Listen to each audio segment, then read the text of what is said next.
Hola, mother. So I'm getting that you're trying to determine if something is healthy for you or not.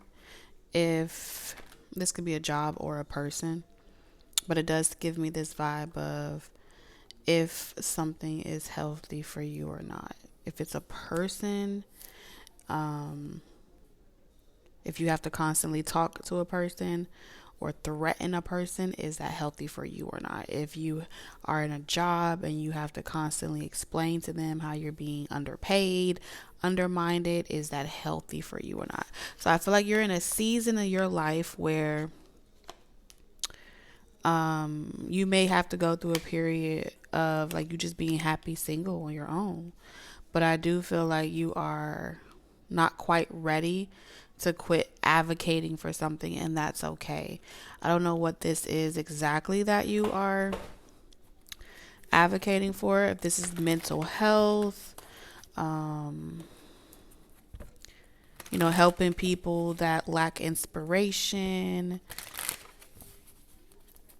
that make a lot of mistakes, definitely giving me like mental health, helping people, HR, social work, um, juvenile. He's a paper chaser. Okay, this could be someone that's a paper chaser, a hustler. They real defiant. This could be a child of yours. Maybe you're not ready to give up on, encouraging them to get up and do something in your own way, because I feel like you're not really going as hard as you could to bring attention, like, hey, you need to work on this or work on that. And I feel like because you understand that someone is mentally going through something, and when you understand that someone is mentally going through something, you take that into consideration on how hard you want to go on them about something. Okay, we have self-love in reverse. Babes, the more you consider how hard it may be for another person to face certain life experiences, where it's like, I don't want to sue them, I don't want to put them on child support, I don't want to bring attention to this being negative. Like, the more you sugarcoat, curtsy,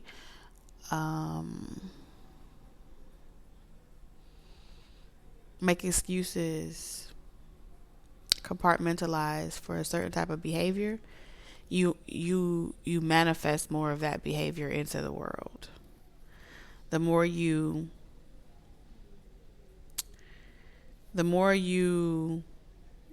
are like caught up in a fantasy, but the reality of it is that this person doesn't want you to love yourself. Like, I feel like someone doesn't, they legit don't want you loving yourself. They don't want you letting them go. They want you to be isolated. They want you to be paranoid. They want you to be antisocial. They want you to be paralyzed by fear. And I feel like it feels good to escape into a fantasy, whether it's a fantasy of your own writing, a fantasy of another book, a fantasy of hell, even readings. You can get lost into a fantasy, right? It's a way for you to escape your situation because you can't get out of it yet.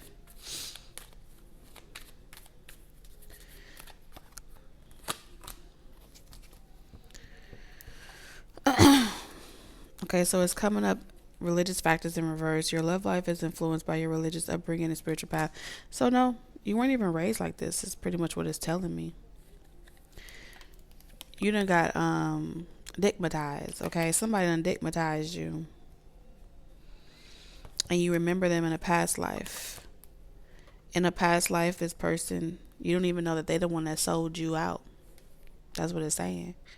Your worst fear, your worst nightmare came into fruition into a past life because this person ratted you out to the authorities. They ratted you out to the people that be doing the witch hunting. They pretty much offered you up as tribute.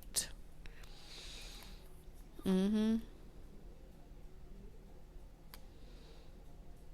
it had nothing to do with what God would do or anything. It's a fit of passion. So about someone goes into these fits of passion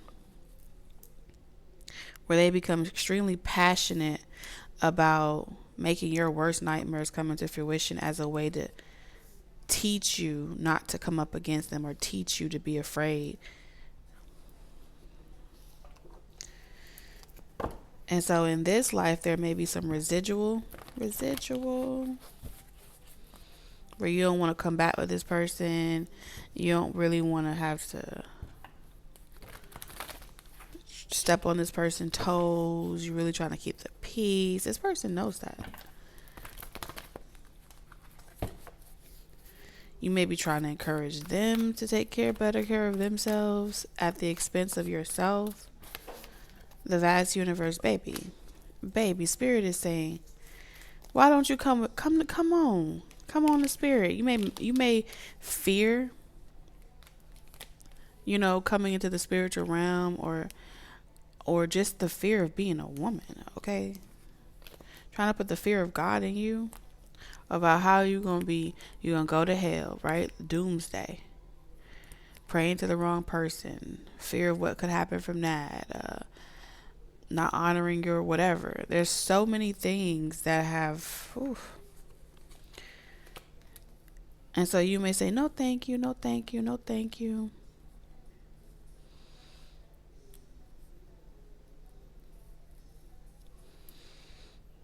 But the reality of the situation, something ain't never going to stop until you stop.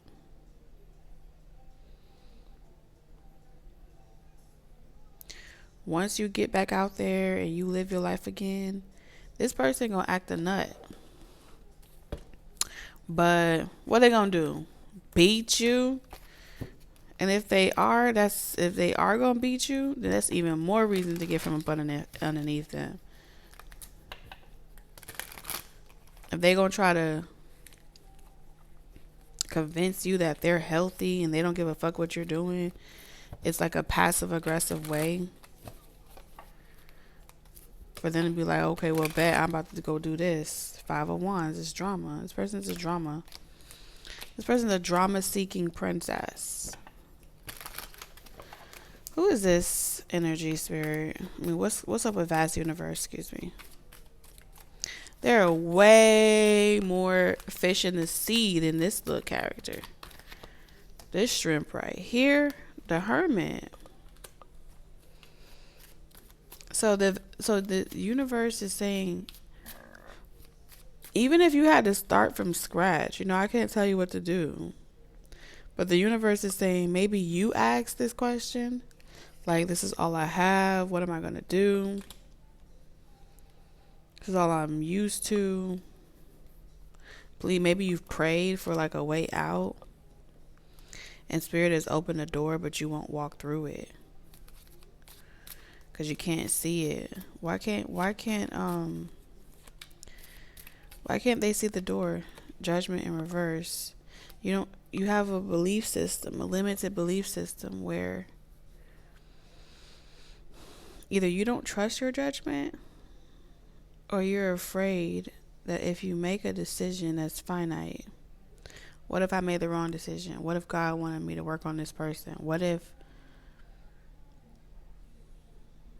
I make the wrong decision and I'm persecuted for it? It's like you have a lot of fears about doing something. Building a community, starting an organization. The best way to help other people, the best way to help yourself is by helping other people. Anytime God delivers you from a situation and it's to allow you to help other people along the journey. Not when you get there, not when you make it to the safe space, but on your route there. You'll meet people along the way. You'll help them. The more God turns you into a blessing, you become a blessing to others. So judgment in reverse is pretty much saying that you don't want to be critical of someone else, or you don't want to look at this situation or go through this person judging you or behaving a certain type of way. The Magician. This person just working on you. And the only time they get nervous or curious is if they feel like you spending time with yourself or you loving on yourself. They don't believe that. They like to flip it and say, no, you're not. You're trying to go do this. You're trying to go do that. And it's like you don't even talk to people.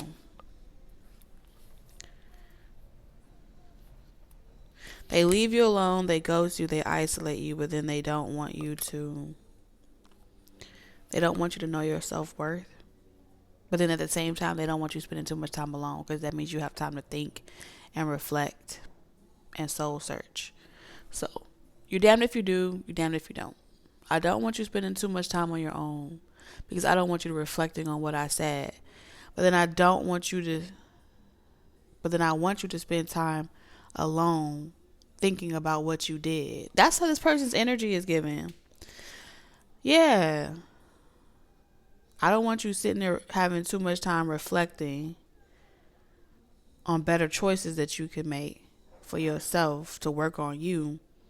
I want you sitting there and reflecting and thinking about what you did to make me mad. This is somebody that wants you to think about what you did to make them mad, and maybe, just maybe,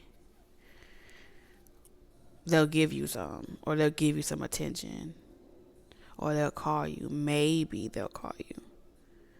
Maybe they'll give you some attention. This is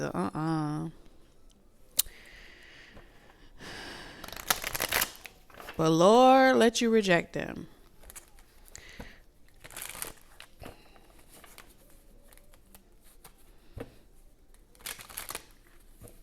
And this is someone that leaves hardly no proof that they've done this.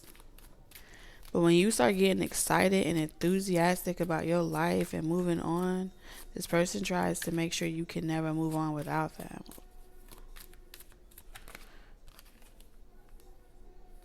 Six of Wands. This may be wanting you to turn down a job even. Somebody may want you to turn down a job. They don't want you to be self-sufficient. They don't want you answering the phone. I'm not going to hold you. It's giving that, I don't know her name. Three of Swords, heartbreak. It's giving very tragedy. So you remember her name? Costello. They were in the SUV traveling together. And the son, her boyfriend, pretty much offs her in the car, hides her body, then drives back home to his mama's house like nothing ever happened. They cover for him, and then he kills himself too. That's what it's giving. That type of energy. Eight of Swords. So you could be out of this situation.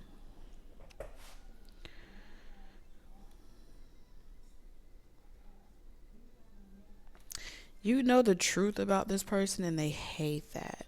They hate that you know the truth about all how they do what they do and what they do. They hate that. You know that they're greedy. You know that they have control issues. You know that they're toxic. The devil. You know this creature. You know they want to trap you. You know they want to manifest better karma for themselves by having a group or a gang of you guys. Like they want you and the other person and the other person and the other person, and they don't even want to share an orgy, King of Cups. But they want to pick and choose who they want to invest in and how they want to invest in them. This is telling me that this is someone that you may not have even,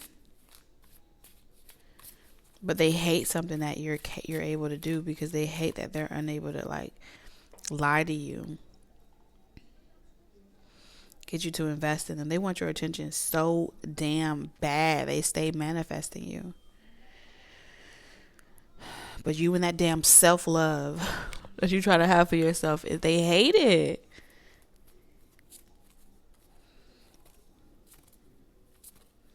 This person got a couple people on their line right now. that they stay rejecting. They stay rejecting them because they want your attention. And they hate that about themselves, that they even want your attention after everything. And this person hates when you like mentally set yourself free from this person. Like someone wanted to punish you. And I feel like for a minute you was holding space for this person because you didn't want to be too judgmental. Maybe you did something wrong that you felt bad about. You know, when you, let's say you meet someone, they're a great catch, but you don't allow them to support you, or you guys go your separate ways. It's like unfinished business. But because you left them, you look at the situation like, technically, I'm not going to be too hard on this person because I did break their heart first. You see what I'm saying? That's the type of vibe I see here. It's like you may have done something to this person first, or you may have stopped talking to them first. And so you gave this person a little leeway, and they've been taking a mile. You triggered some type of abandonment wound or past life trauma or lesson that y'all have with each other from a past life.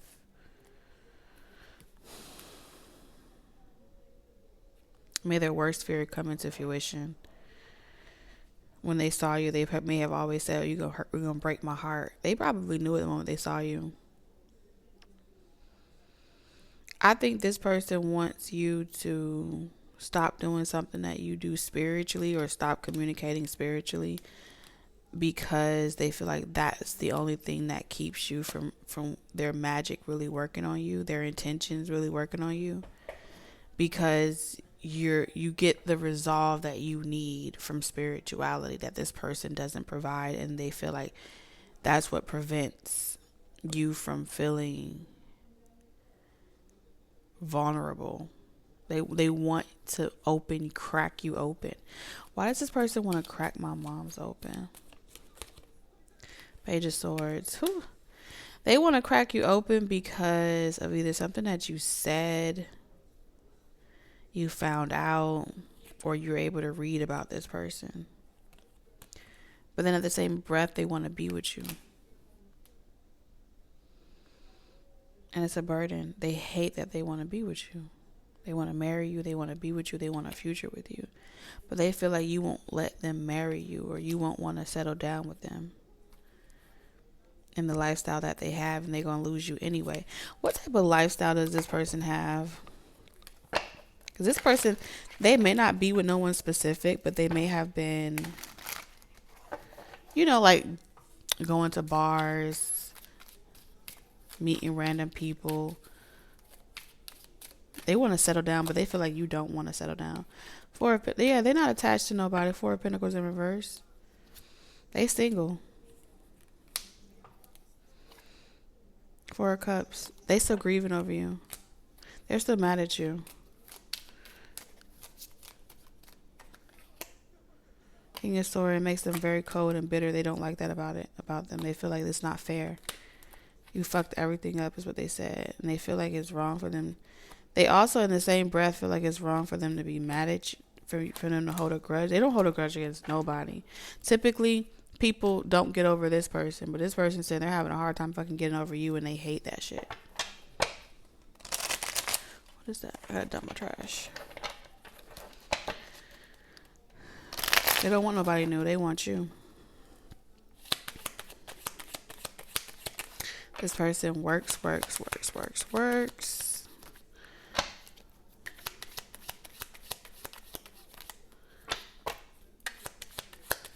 They need something to guarantee your ass ain't going nowhere. That's what they said. They need something to guarantee. I think you're going to be so excited if this person... I don't care what you say. You scared too. But I feel like if this person do hit you up, you would be excited though. I think they're just acting ugly for a moment. Shadow worker. Y'all have been triggering each other. That's what it is. Spirit medium. You're awakening this person's spiritual depth. And they come in. A lot of workers. So we have a light worker, a shadow worker, a spirit medium. I feel like both of y'all are spirit mediums. You have like a gift of purpose.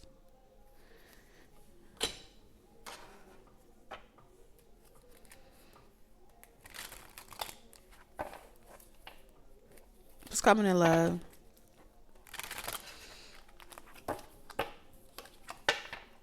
The lovers. What's coming in love? The lovers.